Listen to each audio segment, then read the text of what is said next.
Hello, students. Today we are going to start the third chapter of history, that is administration under the British rule.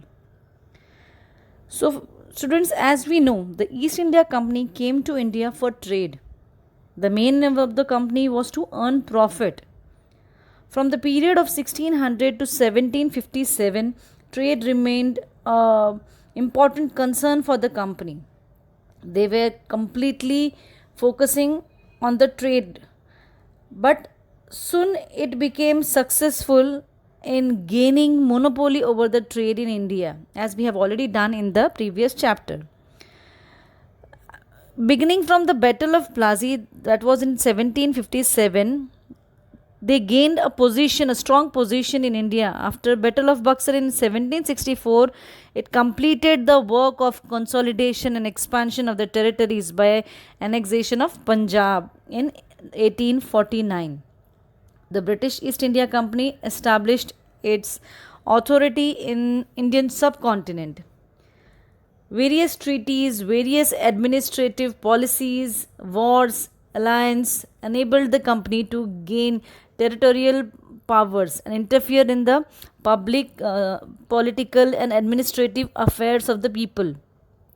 Hence, they introduced a proper system of administration over the conquered region.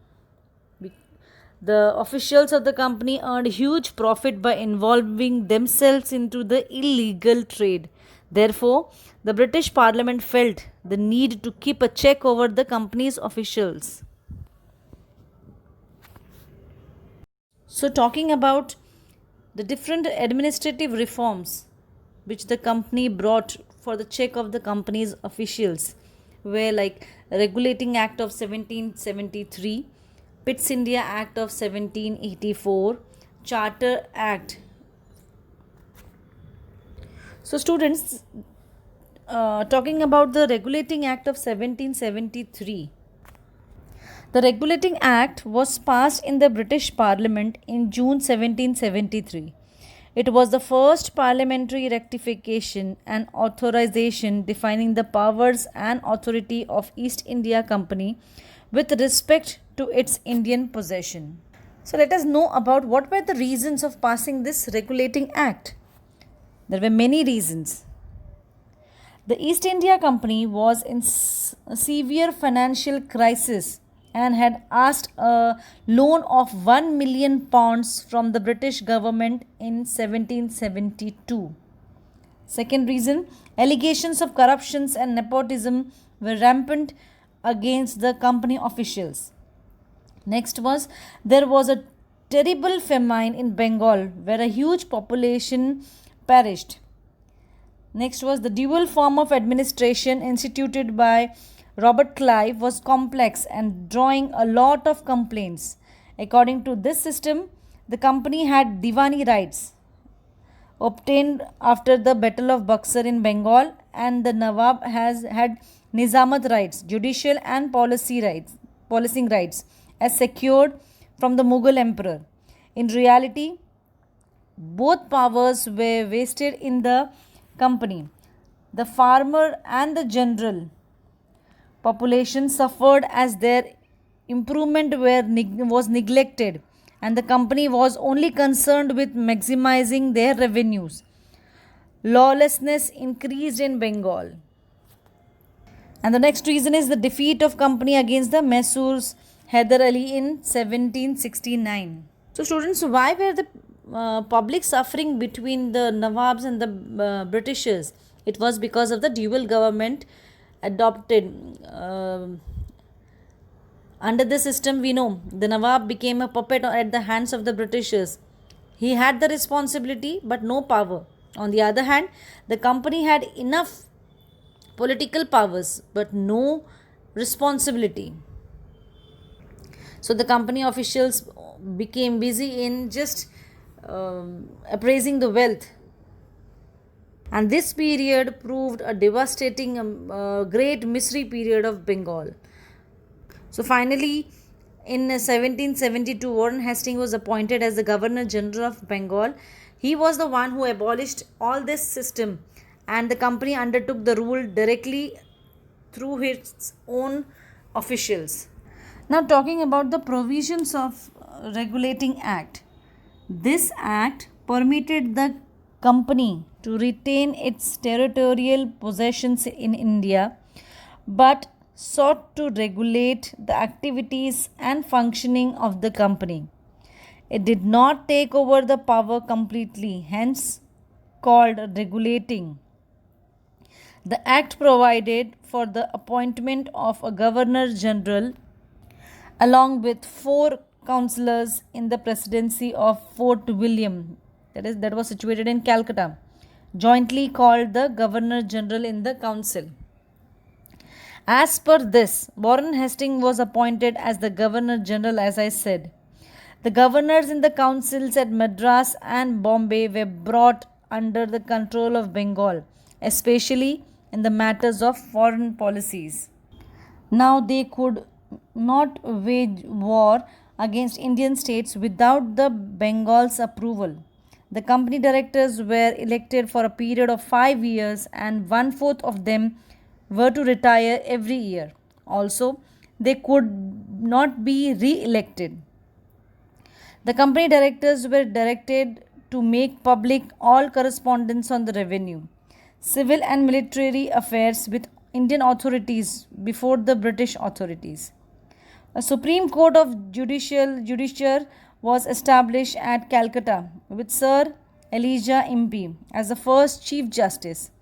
Judges were to come from England. It had civil and criminal jurisdiction over the British subjects and not Indian natives. So, students, we can say the Regulating Act was the first attempt made by the British government in India to set right the affairs of the company.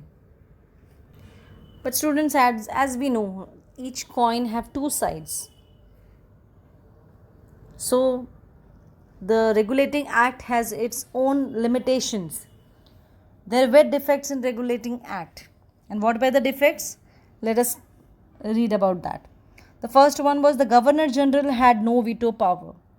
It did not address the concerns of the Indian populations who were paying revenue to the company. It did not stop corruption among the company officials. The Supreme Court's power were not well defined. The parliamentary control that was sought in the activities of the company proved to be ineffective as there was no mechanism to study the reports sent by the Governor General in the Council. Now, coming to the next act passed by the British government was called as the Pitt's Act, Pitt's Indian Act of 1784. So, the Pitt's India Act 1784, also called the East India Company Act 1784, was passed by the British Parliament to correct the defects of the Regulating Act of 1773. This act resulted in dual control of British possessions in India by the British government and the company, with the final authority resting with the government. This act continued in effect until 1858. So we can say it placed the company and its affair under the control of the British Parliament. So students, let us know about this act first, the history of this act. The act is named after William Pitt, the younger Britain's Prime Minister, when the act was passed. He was born on 28th May 1759 and died on 23rd January 1806. He became the youngest Prime Minister of Great Britain in 1783 and at the age of 24, and the first Prime Minister of United Kingdom of Great Britain and Ireland as of January 1801. He served as a Prime Minister again from 1804 until his death in 1806. Now let us have a fact check on the provisions of the Pitt's Act of 1784. For the political matters, the Board of Control was created, and for commercial affairs, the Court of Directors was appointed. The Board of Control took care of civil and military affairs. It comprised of 6 people that were Secretary of the State, board that was also known as Board President, Chancellor of the Exchequer, 4 Privy Councillors. In this dual system of control, the company was represented by the Court of Directors and the British government by the Board of Control. So the act mandated that all the civil and military officers disclosure their property in India and Britain within 2 months of their joining. The Governor General's Council strength was reduced to 3 members. One of 3 would be the Commander in Chief of the British Crown's army in India. The Governor General was given the right of veto, which was not in the Regulating Act. The presidencies of Madras and Bombay became the subordinate to the Bengal Presidency. In effect, Calcutta became the capital of the British possessions in India. Now, talking about the features of Pitt's India Act. This act made a distinction between the commercial and the political activities of East India Company. For the first time, the term British possessions in India was used. This act gave the British government direct control over the Indian administration. The company became subordinate to the British government, unlike as in the previous Regulating Act of 1773, where the government only sought to regulate matters and not take over. This act established the British Crown's authority in the civil and the military administration of its Indian territories. Commercial activities were still a monopoly of the company. So, as same I said for the Regulating Act, there were some limitations for the Regulating Act. In the same way, Pitt's India Act had some drawbacks. See, students, this is not included in your textbook, but it is. I have given it in extra form. Okay, so don't get confused and don't try to search in your textbook. Now, talking about the drawbacks of the Pitt's Act 1784. The act was deemed a failure because there was no clarity on the boundaries between the company's power and the government's authority. The Governor General had to serve 2 masters, that is, East India Company and the British Crown. There were no clear boundaries between the responsibilities of the Board of Control and the Court of Directors of the company. The Governor General had to take on the spot decisions exercising his discretion. Talking about the next act, that is Charter Act of 1793. Why was this act passed? The reason was to renew the charter of East India Company, that is the Regulating Act of 1773, and to carry on trade with India for next 20 years. And the provisions to pass this act was to gain more powers to the Governor General. That means the Governor General was empowered in special cases to override the majority of his councils. The Governor General and the respective governors of other presidencies could now override the respective council. Second provision was regarding the company. The company was allowed to increase its dividend to 10%, and after paying the necessary expenses, interest, dividends, salaries, etc., from the Indian revenue, will pay 5 lakh British pounds annually out of the surplus revenue to the British government. Isn't it strange? However, the act also had a provision that Crown could order the applications of the whole of the revenue for the purpose of defense if the circumstances posed such demands. And the third one was the separation of revenue and the judiciary functions. That means it reorganized the courts and clearly defined their jurisdictions. The revenue administration was divorced from the judiciary functions, and this led to disappearing of the Mal Adalats.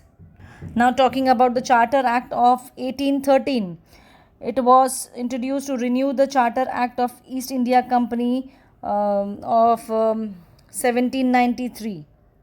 This act authorized the company to carry on trade with India for next 20 years. Now let us have a check on the background. The earlier Charter Act of 1793, as we discussed, had given the East India Company a monopoly to trade with the East for a period of 20 years. However, the rise of Napoleon Bonaparte had brought hard days to the businessmen of England.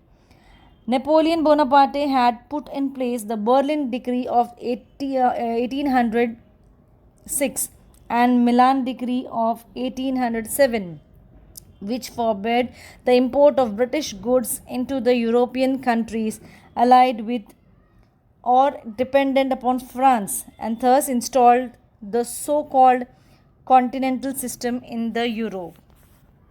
Due to these hardships, the British traders demanded entry to the ports of Asia and dissolved the monopoly of the East India Company.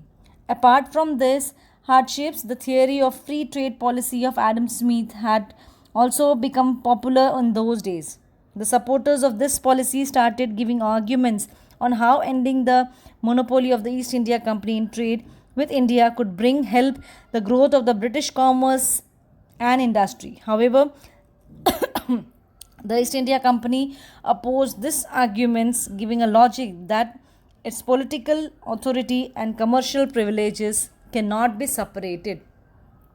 The controversy was later resolved by allowing all the British merchants to trade with India under a strict license system. So, the key provisions of the Charter Act of 1813 were end of the monopoly of East India Company. It ended the monopoly of East India Company in India. However, the company's monopoly in India with China and trade in tea with India was kept intact. Thus, the trade with India for all commodities except tea was thrown open to all the British subjects.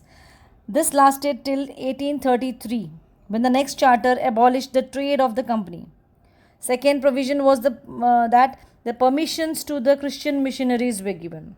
This act also granted permissions to the persons who wished to go to India for promoting moral and religious improvements, that is, Christian missionaries.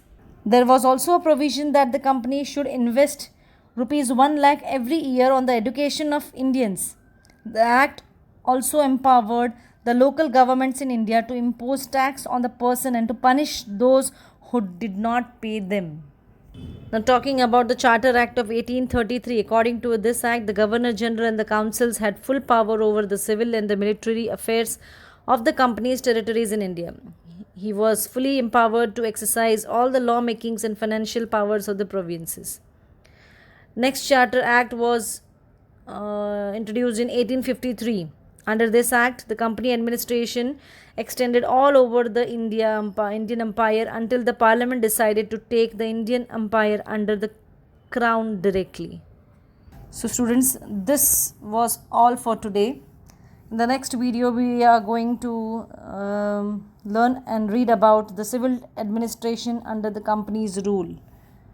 Till then, goodbye. Thank you.